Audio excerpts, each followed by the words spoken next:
పుస్తకం నేర్పించింది. ఎవరికి? అందరికీ. మీరెవరికని చెప్తున్నారు?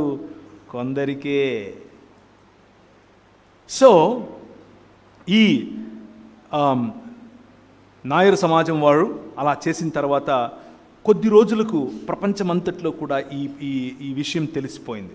ఇలా జరుగుతోంది.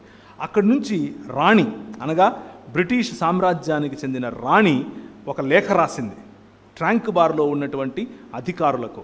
మేము మీ వ్యక్తిగత లేకపోతే మీ చట్టాల్లోకి జోక్యం చేసుకోవడం మాకు ఇష్టం లేదు, కానీ ఇది బ్రిటిష్ సామ్రాజ్యంలో ఒక భాగం కాబట్టి మిమ్మల్ని రిక్వెస్ట్ చేస్తున్నాం, ఇలాంటి అల్లర్లు జరగకుండా చూసుకోండి.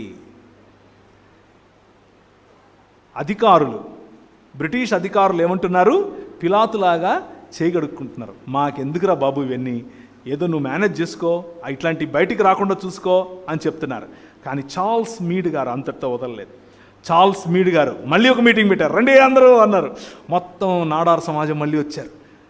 నాడార్ సమాజానికి మళ్ళీ జాకెట్లు పంచాడు. కలర్ఫుల్ జాకెట్లు పంచాడు ఈసారి, ఎక్స్పెన్సివ్ జాకెట్లు పంచాడు ఈసారి. స్త్రీలందరూ మళ్ళీ జాకెట్లు వేసుకున్నారు, చక్కగా పూలు పెట్టుకున్నారు, చక్కగా దేవుణ్ణి ఆరాధించారు. ఇంటికి వెళ్ళారు, అగ్గి మీద గుగ్గిలంలాగా తయారయ్యారు మిగిలిన వాళ్ళు. మాకు సమానమా మీరు? How can you be equal to us? నువ్వు సమానం ఏంట్రా? ఏమైనా అడుగు ఇస్తా, కానీ సమానత్వం అడగద్దు. అంబేద్కర్ గారు ఒకసారి ఇలాగే మాట్లాడారు పార్లమెంట్లో. It's a recorded proof. ఆయన ఇచ్చినటువంటి స్టేట్మెంట్ ఏమిటి అని అంటే, నా జాతికి చెందిన వారికి ఉన్నటువంటి ప్రధానమైనటువంటి అంశం ఏమిటి అని అంటే, మాకు నీళ్ళు ఇవ్వండి, మాకు అన్నం పెట్టండి, మాకు భూములు ఇవ్వండి కాదు, మాకు సమానత్వం ఇవ్వండి అని అడిగారు. Where did he get that? ఎక్కడి నుంచి వచ్చింది ఆయనకు? 66 పుస్తకాలు ఉన్నటువంటి బైబిల్ గ్రంథం. The 66 books of the Bible makes you human being. నిన్నొక మనిషిగా తయారు చేస్తుంది. వాక్యము యొక్క ప్రాధాన్యత ఇది. వాక్యము తెలియని వాడు పశుప్రాయుడవుతాడు. వాక్యం తెలిసిన వాడు మెల్లిమెల్లిగా మనిషి అవుతాడు. చార్ల్స్ మీడ్ గారు ఆ ప్రయత్నంలో స్త్రీలకు రావాల్సినటువంటి గౌరవాన్ని వారికి ఇచ్చాడు.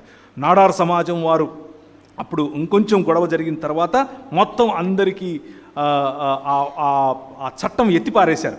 ఏం చట్టము? మీరు శూద్ర జాతి వాళ్ళు మీరు వేసుకోకూడదు అన్న చట్టం. ఎందుకు ఎత్తేసారు అని అంటే, ఈరోజు కేరళలో ఎవరు సీఎం?